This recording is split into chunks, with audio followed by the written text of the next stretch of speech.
আসসালামু আলাইকুম।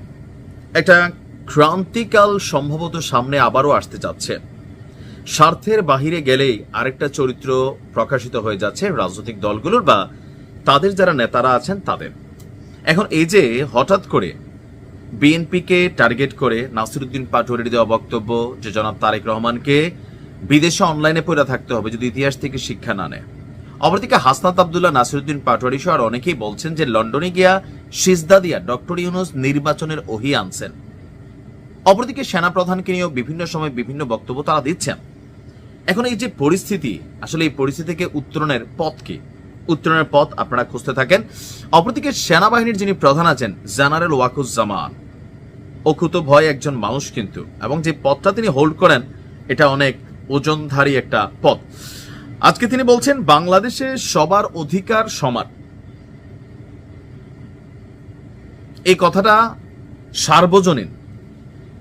এই কথাটা তিনি কেন বললেন?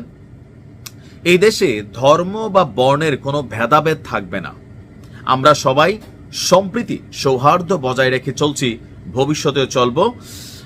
এখানে তিনি হিন্দুদের একটা প্রোগ্রাম ছিল ঢাকেশ্বরী জাতীয় মন্দিরে, সেখানে গিয়ে তিনি এই ঘোষণাটা দিলেন। বললেন যে এই দেশে শত শত বছর ধরে হিন্দু, মুসলমান, বৌদ্ধ, খ্রিস্টান, পাহাড়ি, বাঙালি, উপজাতি সবাই মিলে শান্তিতে বসবাস করছি। এখন হঠাৎ করে কি এই শান্তিটা আছে? নাই। এই সোশ্যাল মিডিয়া আসার পরে আমার নিজের কাছেও মনে হচ্ছে যে এক ধরনের সাম্প্রদায়িক মেন্টালিটিতে আমাদের মুসলিম কমিউনিটির একটা গোষ্ঠী আমরা আছি।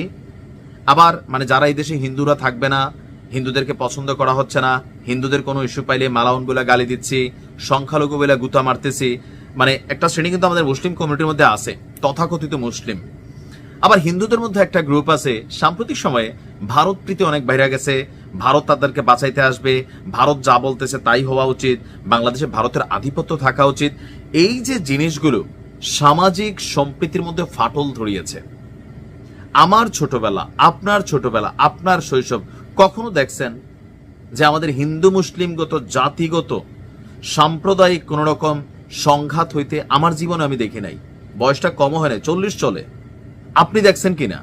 কিন্তু গত 5 থেকে 7 বছর এই যে আপনিও এগুলা দেখতে দেখতে শুনতে শুনতে একটা লাইক মেরা দিয়ে আসতেছেন, আবার ঠিক সহমত, হ্যাঁ হ্যাঁ, একটা ভিডিও আসলো ভাইরাল হয়ে গেল, সেই ভিডিওর আগাগোড়া আপনি জানলেনও না, বুঝলেনও না, এডিটিং একটা ভিডিও দেখা হিন্দুরও কনফিউশন হচ্ছেন যে ভারতের গণমাধ্যম কি মিথ্যা বলে? বলতেছে তো ভাই, প্রমাণিত। আমাদের হুজুররা কি মিথ্যা বলে? এই আলেম তিনি বলতেছেন, একটা ফতুয়া দিচ্ছেন, অনেকে আছেন। দেখেন, ধর্ম খুবই সুন্দর একটা জিনিস। আর সেনাপ্রধান বাংলাদেশ নামক রাষ্ট্রটার খুবই গুরুত্বপূর্ণ একটা পদে আছেন। তিনি যে ঘোষণা দিয়েছেন এই দেশ সবার, আসলে সবার।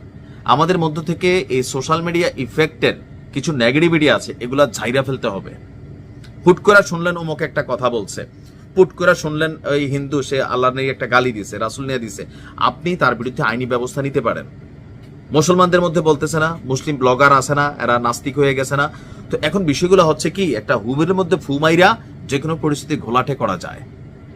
আর ওই যে একটা রাজনীতি তো চলছে ধর্মভিত্তিক, যে যেইভাবে ফায়দা পারতেছে ভারতেও নিচ্ছে, বাংলাদেশেও নিচ্ছে। এগুলো থেকে দূরে থাকতে হবে। দিন শেষে বাংলাদেশ আমার, আপনার, সবার। রাজনীতি যে যেই দলেরই করি, যে ধর্মেরই হই, যেই মতেরই হই, বাংলাদেশকে এগিয়ে নিতে আমার আপনার ব্যক্তি অবদান অনেক বেশি। ধৈর্যশীল হইতে হবে, শোনা কথায় কান দিতে হবে না। ভালো থাকুন।